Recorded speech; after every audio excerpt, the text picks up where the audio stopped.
बहुत समय पहले की बात है। आदमपुर नाम के एक गांव में एक बड़ी हवेली थी। गांव का कोई भी व्यक्ति, यहाँ तक कि बड़े बुजुर्ग भी उस हवेली के पास जाने से कतराते थे। लोग कहते थे कि उस हवेली में एक भयानक आत्मा रहती है। रात का समय था। बारिश की बूंदें टीन की छत पर गिर रही थीं। मुकेश, केशव और राजू गरम चाय की चुस्कियां ले रहे थे और बातें कर रहे थे। यार, तुम लोगों ने उस पुरानी हवेली के बारे में फिर से कुछ सुना क्या? वही जो गांव के बाहर पीपल के पेड़ के पास है। मत पूछ मुकेश, कल ही मेरी मौसी बता रही थी कि रात के वक्त वहाँ से किसी औरत के रोने की आवाज़ आ रही थी। अरे छोड़ो यार, तुम दोनों भी।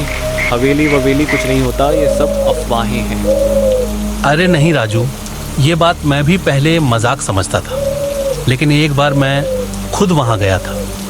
दिन में अंदर अजीब सी ठंडक थी और दीवारों पर कुछ पुराने निशान थे, जैसे खून सूख चुका हो। एक बार तो बबलू की माँ कह रही थी कि वहाँ की खिड़की से सफ़ेद साड़ी में कोई औरत झांक रही थी और जैसे ही उन्होंने दोबारा देखा कोई नहीं था। सच में? लेकिन उस हवेली की कहानी क्या है? वहाँ कौन रहता था? कहते हैं 50 साल पहले वहाँ ठाकुर साहब रहते थे। उनकी बेटी की शादी जबरदस्ती तय कर दी गई थी और उसने उसी हवेली में आत्महत्या कर ली थी। तभी से उसकी आत्मा वहाँ भटकती है। अरे यार, मुझे अब नहीं सुनना, चलो यहाँ से। बारिश भी रुक गई है, थोड़ी देर और रुका तो फिर बारिश शुरू हो सकती है। हाँ चलो, रात बहुत हो गई है। और तीनों दोस्त भूतिया हवेली की चर्चा और बारिश के डर से वहां से अपने अपने घरों की ओर चले जाते हैं।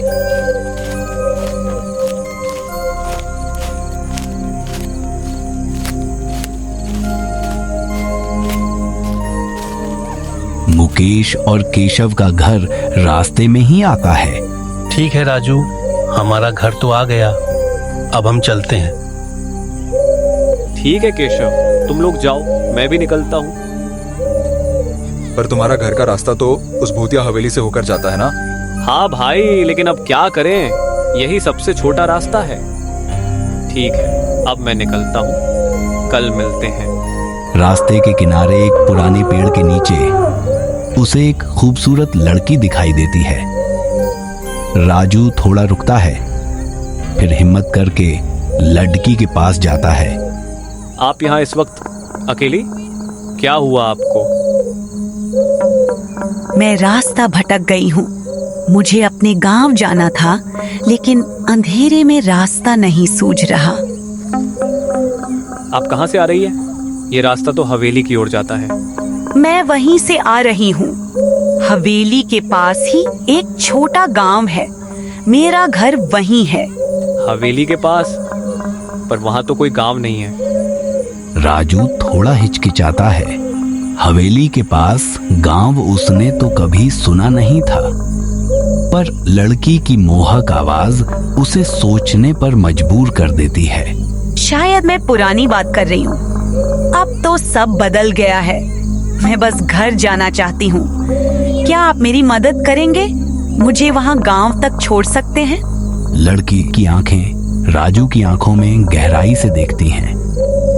राजू को एक पल के लिए अजीब सा महसूस होता है, जैसे उसकी आंखों में कोई गहराई हो, पर वह उसे नजरअंदाज कर देता है। मैं आपका ज्यादा समय नहीं लूंगी, बस हवेली के पास तक छोड़ दीजिए। उसके बाद मैं अपना रास्ता ढूंढ लूंगी। राजू को एक अजीब सी महसूस होती है। लड़की धीरे से मुस्कुराती है और राजू के साथ हवेली की ओर जाने वाले रास्ते पर आगे बढ़ने लगती है। उसे महसूस होता है कि लड़की के पैरों से कोई आवाज नहीं आ रही। उसके मन में एक हल्का सा डर पैदा होता है, पर वह उसे दबा देता है। राजू उस खूबसूरत लड़की की मीठी बातों में आकर उसके साथ भूतिया हवेली की ओर जाने वाले सुनसान रास्ते पर आगे बढ़ रहा था। जी, आपका गांव हवेली के किस तरफ है? मुझे तो यहाँ कोई गांव याद नहीं आ रहा। जैसे ही राजू हवेली के पास पहुंचता है, वहां अचानक वह खूबसूरत लड़की का चेहरा डरावनी चुड़ैल में बदल जाता है और वह जोर जोर से हंसने लगती है। कौन हो और ये तुम्हारा चेहरा? डर मत बच्चा, मैं तुझे कोई नुकसान नहीं पहुंचाऊंगी।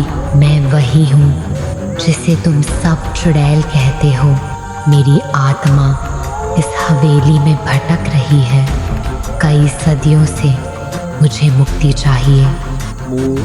मुक्ति?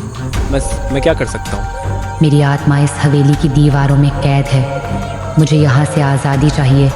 तुम मेरी मदद कर सकते हो। मैं कैसे? मैं तो एक साधारण सा लड़का हूँ। तुम कर सकते हो। तुम्हें गंगा नदी पर जाना होगा। वहाँ से पवित्र जल लाना होगा। गंगा नदी? वो तो यहाँ से कई किलोमीटर दूर है। मैं कैसे जाऊँगा? तुम्हें जाना होगा। वही पवित्र जल मेरी आत्मा को इस हवेली के बंधन से मुक्त कर सकता है। जब तुम वो जल लेकर आओगे और इस हवेली के मुख्य द्वार पर छिड़कोगे, तभी मुझे शांति मिलेगी। अगर तुम ऐसा नहीं करोगे तो तुम भी मेरी तरह यहाँ भटकते रहोगे। जैसे ही राजू हाँ कहता है, चुड़ैल फिर से धुंधली होने लगती है और वह हवेली के अंदर गायब हो जाती है। राजू भी उस हवेली और चुड़ैल के डर से वहां से दौड़कर भागने लगता है। सूरज की पहली किरणों के साथ गांव की चाय की दुकान पर मुकेश और केशव पहले से बैठे हैं। तभी वहां पर राजू आ जाता है और कल रात की भयानक घटना के बारे में बात करने लगता है। अरे राजू, क्या हुआ तुझे? क्या बात है? तू इतना घबराया हुआ क्यों लग रहा है? हाँ भाई, यहाँ दुकान पर बात करना उचित नहीं है। तुम दोनों मेरे साथ चलो। और तीनों हवेली के पास वाले जंगल की ओर चले जाते हैं। राजू, तू हमें इस जंगल में क्यों लेकर आया है? हाँ, क्या हुआ राजू? क्या कल रात कुछ हुआ था? मैं कल रात हवेली के रास्ते पर गया था। मैंने उसे देखा। वो पहले एक खूबसूरत लड़की थी, लेकिन हवेली के सामने आते ही वो चुड़ैल बन गई। उसने मुझसे बात की। उसने कहा कि उसकी आत्मा उस हवेली में कैद है और उसे मुक्ति चाहिए। मुक्ति? कैसे? क्या करना होगा? उसने मुझसे कहा कि मुझे गंगा नदी पर जाना होगा। वहां से पवित्र गंगा जल लाना होगा और उस जल को हवेली के मुख्य दरवाजे पर छिड़कना होगा। गंगा जल? यहाँ से इतनी दूर? ये सब बकवास है राजू। तू डर गया है बस। नहीं केशव, ये बकवास नहीं है। उसने कहा अगर मैंने ऐसा नहीं किया तो मैं भी उसकी तरह भटकता रहूंगा। मुझे उसकी मदद करनी होगी। मुझे गंगा जल लाना ही होगा। अगर मैंने ऐसा नहीं किया तो वो मेरा पीछा नहीं छोड़ेगी। मुझे तुम दोनों का साथ चाहिए उस गंगा जल को लाने में। ठीक है राजू, हम तेरी मदद करेंगे। हाँ राजू, हम तीनों मिलकर ही इस मुसीबत का सामना कर सकते हैं। और तीनों दोस्त वहां से गंगा जल लाने के लिए निकलते हैं। उनके सामने अब सिर्फ एक लक्ष्य था, गंगा जल लाकर उस भूतिया हवेली के रहस्य को सुलझाना, राजू और उस चुड़ैल को भी मुक्ति दिलाना। तीनों दोस्त गंगा नदी के पास वाले गांव की एक छोटी सी चाय की दुकान पर पहुंचते हैं। चाचा, 3 कप कड़क चाय मिलेगी क्या? हाँ बेटा, क्यों नहीं, गर्मा गर्म चाय अभी बनाता हूँ। चाचा, एक बात पूछनी थी। यहाँ से गंगा नदी का किनारा कितनी दूर है? गंगा नदी? अरे बेटा, यहीं पास में ही तो है। इस दुकान से सीधा रास्ता 5-7 मिनट चलोगे तो सीधे घाट पर ही पहुंच जाओगे। ठीक है चाचा, हम अब चलते हैं। ठीक है बेटा, फिर आना कभी। चाय पीने के बाद तीनों दोस्तों गंगा नदी के तट की ओर चलने लगते हैं। कुछ देर पश्चात मुकेश, केशव और राजू गंगा नदी के तट पर पहुंचते हैं और वहां से जल लेकर अपने गांव की ओर प्रस्थान करते हैं।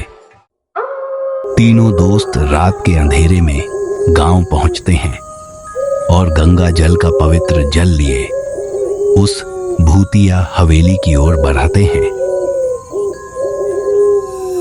मुकेश, केशव और राजू हवेली के अंदर चले जाते हैं। उसने कहा था कि मुझे गंगा जल को मुख्य दरवाजे पर छिड़कना होगा।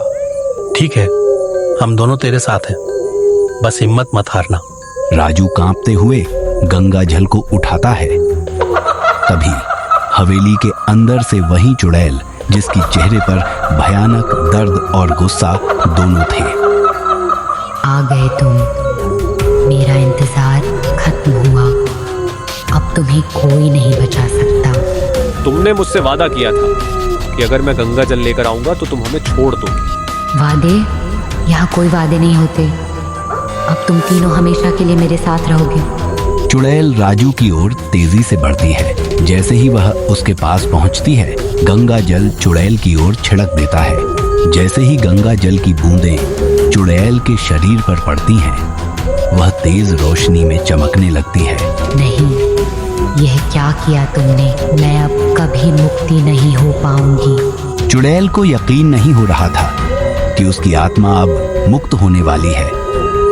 उसका डरावना चेहरा एक पल के लिए शांत और खूबसूरत चेहरे में बदलता है और उसकी आवाज अब भयानक नहीं बल्कि एक धीमी, सुकून भरी सुनाई देती है। धन्यवाद राजू, तुमने मुझे मुक्ति दिला दी। अब मैं हमेशा के लिए शांत हो जाऊंगी। मुझे पता नहीं था कि गंगा जल का पानी मुझ पर छिड़कने से मैं मुक्त हो जाऊंगी। तुम्हारे इस साहस को मैं कभी नहीं भूल पाऊंगी। अब मैं जा रहा हूं। वो सच में चली गई? मुझे तो यकीन ही नहीं हो रहा। हाँ मुकेश, वो चली गई। गंगा जल ने उसे मुक्ति दिला दी। अब वह आत्मा भी शांत है। अब ये हवेली भूतिया नहीं बल्कि एक शांत और खाली घर है। तुम दोनों का शुक्रिया।